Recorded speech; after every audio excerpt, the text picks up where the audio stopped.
First look you're getting at the Sonet. This is a compact SUV, sub 4 meter. It goes up against the likes of the Venue, the Brezza, and several others that will come out in the months to come. But today we're taking a look at this brand new, all new SUV. And at first, it's a pretty impressive looking SUV. What I do like, essentially, is the width of this car. This is the GT line. That's the variant trim. This is the GT line, and it's an essential. It's quite a large and wide SUV if you look at it from the front. But as you move towards the sides and the rears, you will see that the dimensions, of course, are a lot more deceptive. It's a smaller, more compact SUV for that matter. Now, right here in the front, I quite like the way the designers have elongated that front end. It's got these nice, wide haunches. The lamps wrap themselves around. These are the headlamps. The grille, which is narrow, looks very impressive, and that, of course, also gives it that sense of length that you want to make it look wider, more comfortable, more spacious on the inside. You've got the lower bumper over here as well. These are air intakes. There are driving lamps on the side here, on either side. All this finished. This lovely chrome trim that you've seen previously on the Seltos as well. A lot of those design elements have been carried forward. It still has some of that tiger essence that Kia had first spoken about in the Seltos, but that carries forward in the Sonet as well. I do like the GT line touches, these nice red flashes on the front grille as well. And there are some other accents also that you will see on the Sonet. This is the side profile of the Kia Sonet. Of course, it's got that clamshell bonnet out here, makes the bonnet, or rather gives it a sense of strength and of course muscularity. But coming down further onto the fenders, the black cladding on the fender again, fantastic touch over here. Again, gives it another sense of solidity. But let's look at the tires and wheels now. Fantastic alloys, looks absolutely brilliant. Don't miss out the red calipers in there. Now this is of course exclusive. I believe this would be exclusive to the GT line, which is the calipers. But these tires and wheels, of course, these are 16-inch wheels and tires. MRF Wanderers on them. This is a 215/60 R16 profile. Now, is this going to be specific to the GT line, or will this be spread across the range? I'm not sure. If this is the same spec on the rest of the variants, we'll expect better dynamics and more stability, more grip. But I think for the sake of efficiency, economy, the lower spec variants might come with the 15-inch wheels and tires. Don't miss this badge as well out here, just below the A-pillar. It says auto, and that of course means the car, the Sonet, will have the automatic transmission. Now, Kia is doing a first in this segment as well. They're the first ones to offer a diesel automatic transmission. That's going to be a big step forward for that powertrain. So we know there's diesels, we know there are petrols, but also an automatic. Kia has also announced that they will be getting the IMT transmission. That's another option that they will have. So it will possibly be both the DCT, the dual clutch transmission, and the IMT. So those will be there. Coming back to the length, fantastic proportions out here. However, compact. Don't forget the compactness of this SUV. What you see is still sub 4 meters. What I do like over here is the C-pillar and the quarter glass at this end. Again, gives it that sense of roominess and space inside. Doesn't feel claustrophobic because of that. Also, the roof rails clearly says caution, do not load, but there are loading points specifically on this if you want to mount a carrier on the roof. We've seen this element over here at the Auto Expo before. That's carried forward. That's the garnish for the rear windscreen. At the rear, LED tail lamps with some signature effects in there. You've got the GT line badging and the Sonet badging along with the company badge right there. This being the GT line, you've got the red garnish again at just above the lower diffuser. This has got the high mirror finished diffuser, and of course the two exhaust vents. One of these, however, is a dummy. If I had to go lower down, the exhaust does not come in from here. The exhaust right there. This is a non-DPF version, and you know that because the exhaust points downwards towards the ground. The Sonet, I believe, would have close to about a 350 to somewhere about 370 or 380 liter boot. It's a fairly large boot, a lot of depth in here. You can easily put in about 4 suitcases, too large and too small, right inside this boot space. Also, right at this end, I think is where the subwoofer sits. There's a large speaker in here, and I believe that's where the subwoofer sits. Now, if you notice this, the rear backrest, this is not a 60-40 split. The entire rear seat folds flat. There you go. Of course, you can increase the boot space. However, this is not a fully flat boot area. Loading area is still, you've got a step in here. That's where the seat is. So it's not an entirely flat storage area.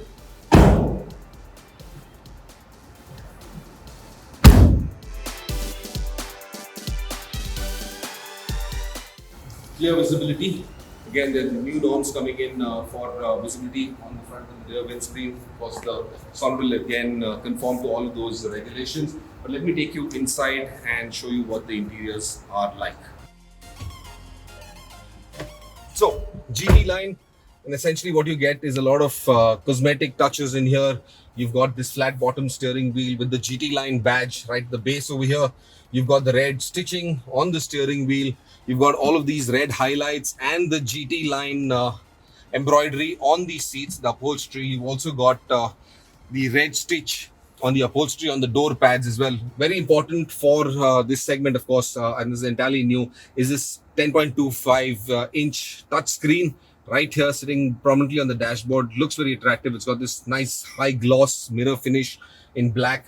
There's another screen right there, an LED screen, high definition screen right behind the steering wheel for all the instrumentation, what you require, and of course all the AC control knobs in here.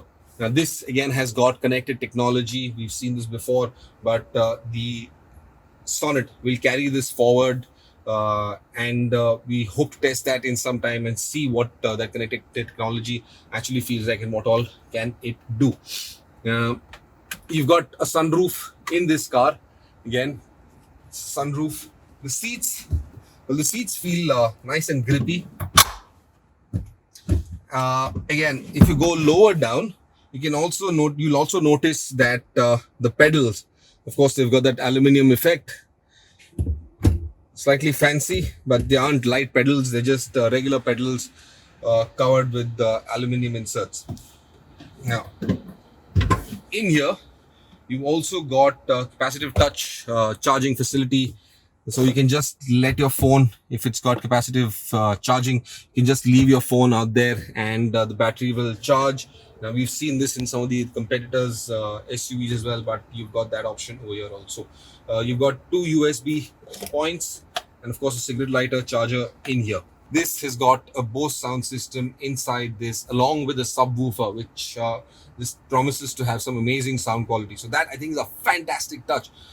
It's high time someone offered something of that sort, a sound system of that order in a car like this, or at least in this segment. Gives it a very individual, very exclusive, and of course a very premium feel as well. Another very important touch in the Seltos are these two buttons that you'd notice right here at the end. These two buttons effectively for ventilated seats, which means the driver and the passenger seat have got ventilation in them. Apart from that, you've also got the camera views and you've got the drive selectors. Now these essentially enable you to drive in a variety of conditions. I'll show you those actually at a later point in time when we're able to drive the car and physically experience what the transmission and engine and the rest of the car is all about, this SUV is all about. Airbags all around, of course, driver, passenger, and there'll be other options as well with this. It's got all of the safety elements that you would want. You've got, in addition to this, you've also got hill climb assist, you've got ESP, you've got ABS, you've got dynamic stability control. All of these safety systems, all of these traction control systems are also available in the Seltos. Now out here on the steering wheel, lots of buttons and dials, lots of switches for you to control. But gripping this, well, feels really nice. It's got a lovely feel to it. I quite like the way the steering wheel is. It's not too large. It's quite small, compact, but I think this car promises to have a lot of fun. I also like the texturing on the dashboard and the upholstery. Closer looks will show you there is a textured finish on these bezels, the aircon bezels. Of course, these are vertical bezels. I'm not sure how they will operate and what the airflow will be like. Right now, this car isn't well. There, we've got a quick look at the ignition. I'm not allowed to switch it on at this point in time because, well, the battery is quite low. But you've also got, in addition, you've got the UVO, which is Kia's proprietary digital system. Of course, that is the app that you can put onto your phone and it enables you to control various functions. You've also got the SOS function and the button that will connect you to a towing service. These are essentially aids that you might want to use if you're in trouble or you need some help when you're out on drive somewhere. Apart from that, of course, now I've mentioned the automatic transmission. Now, this is the DCT, the dual clutch transmission. This will probably get combined with the diesel and, of course, the 1 liter turbo petrol. Those are the two options where the automatic transmission will be there. There will also be manual transmissions and, of course, the IMT. Let's not forget that. I'm quite keen on driving the IMTs and seeing what that is all about. So there you have it. This is what the interior is like. All of these feel good. The quality of materials used over here, let me tell you, this is pretty impressive. Soft touch on the dashboard. It's got this nice texturing. The mirror finish on all of the instrumentation out there. The leather on the steering wheel. The leather on the gear shifter. Even the plastic bits. Well, even those feel quite nice to touch and feel. Overall, this is a very nicely built cabin. But I guess we will see a few more refinements before the car actually comes out in the market. We've also got a nice cubby hole in here. Now, this is not just a storage device. There is also an air purifier. He has again done another first for this segment. It's not just an air purifier. There is also something to kill virus and bacteria. Of course, means you've got a healthier environment inside the cabin. That, of course, is the need of the hour. So, well, Kia has done that. They've offered an air purification system that also takes care of viruses. Those are the indicators for the air quality inside the vehicle. Now, you've got two vents in addition over here that direct air wherever you want them. You've also got a charging point, a USB charging point in here, and the GT line trim, of course, comes with this retractable armrest cum cup holder.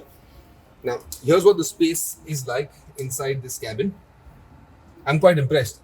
That's a fair amount of room, a fair amount of knee room, and 3 passengers abreast in this may not be a very uncomfortable affair.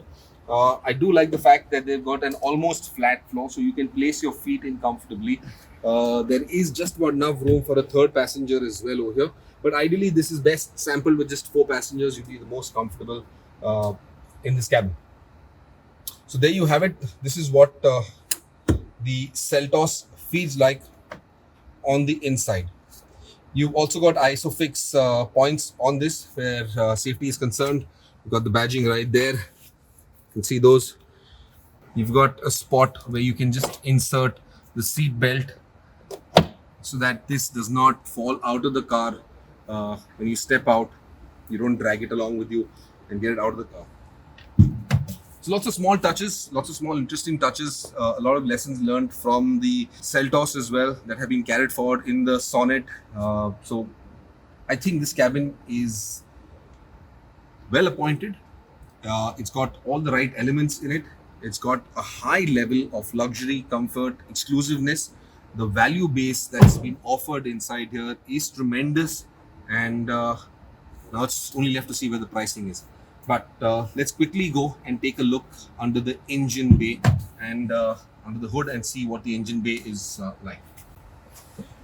So there you have it. This is the CRDI 16 valve. That's a 4-cylinder diesel engine. And of course, there's the automatic transmission in this. There's This is a turbocharged engine. I do not know what the performance is going to be like, but from what we've seen on the Venue so far, we've tested that, and it's not a bad engine at all. It's a very impressive engine. The same family of engines will make their appearance over here in the Kia Sonet as well. The diesels and the petrols, there will be a tremendous range available, variants available for consumers. We've seen the Seltos already, and Kia had close to 16 or 17 variants on those, comprising of, well, the diesel, the petrol, the automatics, and of course the GT line. And I expect there would be a similar range of options available with the Sonet as well. Quite well packaged engine bay, compact, nicely done, looks clean. And there you go. So that's the Sonet. I think we've covered almost all of those areas that we need to speak about. 4 important characteristics, or 4 new important features that Kia will introduce, of course, in the Sonet. One's 10.25-inch touchscreen. You've got the ventilated seats. Let's not forget that. Very, very important for our conditions. You've also got the automatic transmission along with the IMT. You've got the Bose sound system, again, high value, something that's absolutely premium and being offered in this segment. Tremendous value for that matter. Now, where does it all bring the pricing to? I'm not entirely sure where, but if you look at its closest competitor, which would be the Hyundai Venue, at the top, the Venue is about 13.5 lakh rupees ex-showroom. I guess this would be somewhere there, exactly in that range, if not a little more premium, slightly more premium than that, given the kind of features that Kia is offering in this. However, having said that, let's not forget the Seltos offered a huge range and various price points as well for you to enjoy that SUV, and this SUV should be no different. I'm quite looking forward to driving this SUV sometime soon in the weeks to come.